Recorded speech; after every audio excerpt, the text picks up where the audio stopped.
Mr. Holmes, you came! Oh, how kind. Though now, of course, I realize it is because of my game, not the works on display. It needn't be one or the other.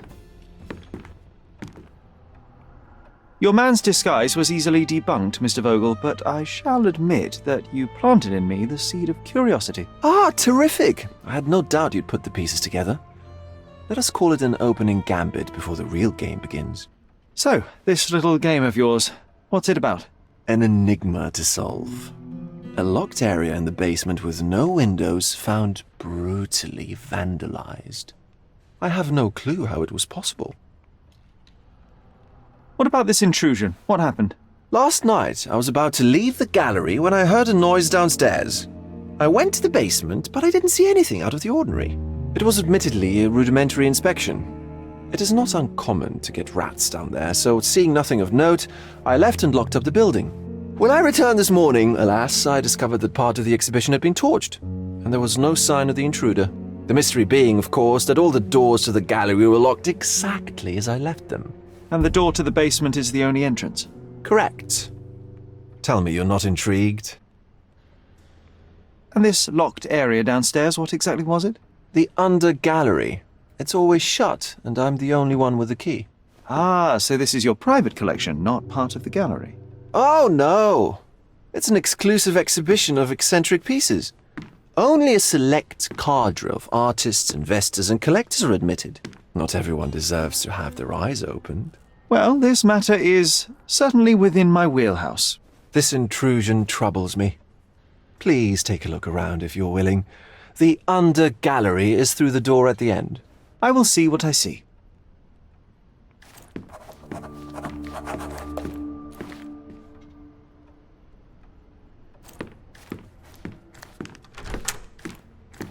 You sure you don't like art, Sherry?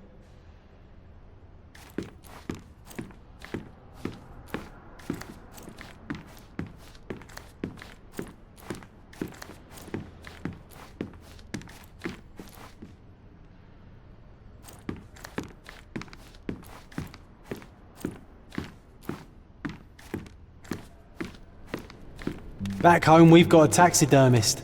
He's gonna have a heart attack when he sees what I bring him.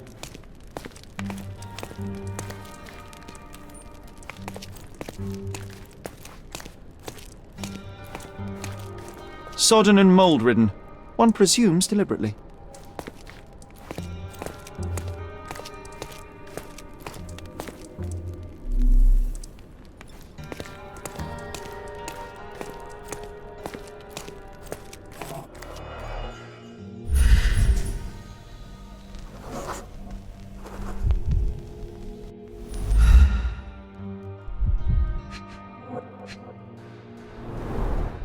Sherry, how about some company in that dreary chamber of yours? Leave my loneliness unbroken, John. A handprint of the thing from another world. But it looks fresh, and its coal origin ruins the effect of the extra mundane.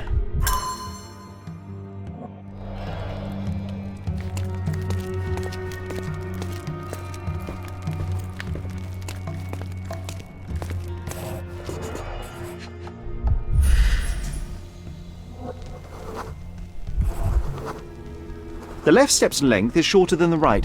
It indicates that the walker was lame.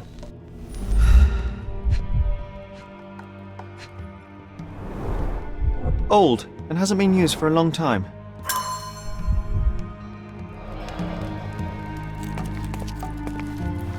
Closed with a metal bolt.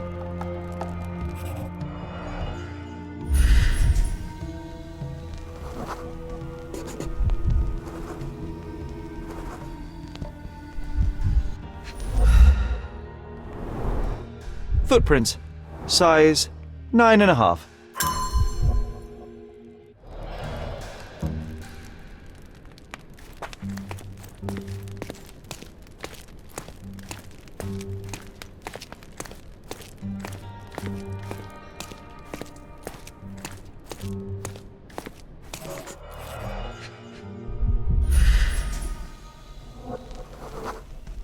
Ugh, sheer vandalism. Only an ignorant person could do such a thing.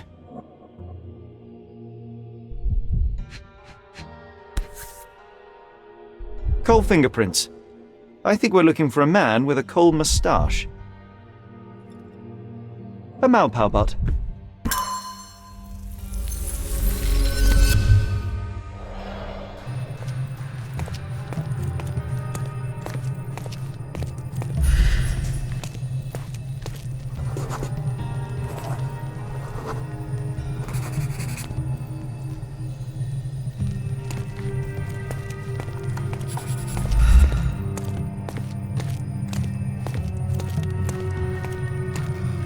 The parasites of creativity, or just a reflection of the artist's recreational interests.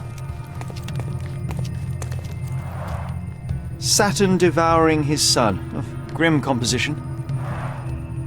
Unflinching in its ferocity, yet somehow beautiful.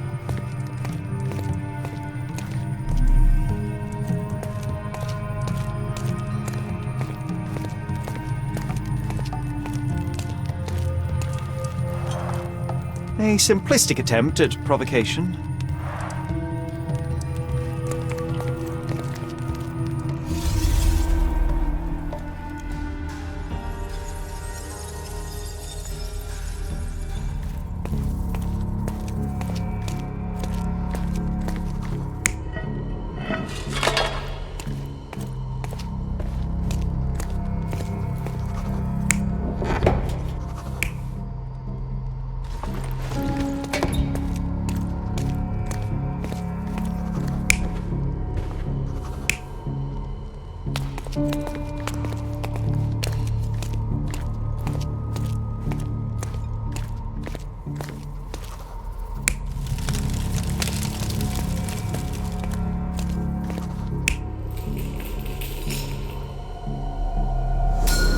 The intruder entered the basement through the coal chute.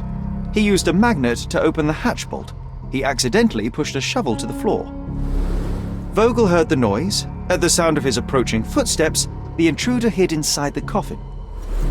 When Vogel entered the basement, he failed to notice anything strange and left without properly checking.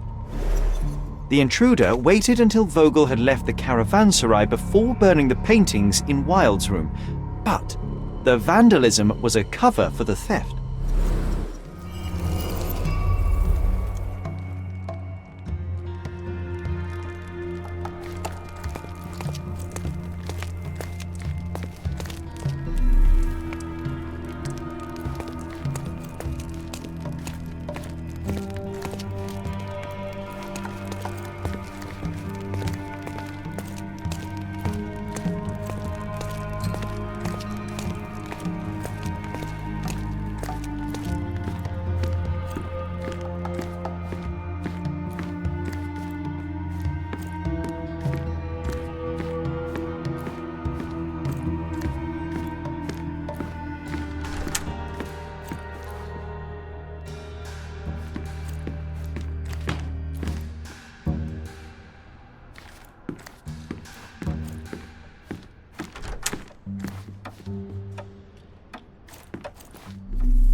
The pieces are not what I expected. What do you think my collection is about? It's a reflection on mortality. Nothing lasts forever, no beauty sustains itself, and everything succumbs to darkness. Am I right? I don't know. Well, that's absurd. Of course you know. It's your gallery. There is no one answer, no singular truth, but many filtered through the subjective mind. That forgetting, embellishing, lying machine. Besides, what's wrong with a lie if it makes life more interesting? What's wrong with a lie? It corrupts the ability of others to behave freely and rationally. Men never act freely and rationally anyway. It matters not what is or isn't in the end. The only important thing is how you feel. And I simply want to feel and consume as much as I can. Don't you? Feelings are simply one's animal ancestry trying to wrest back control of the brain. I try to avoid the distraction. You try not to feel, even in a place like this? None of it moves you? To be frank, I struggle to maintain even a whit of interest in art.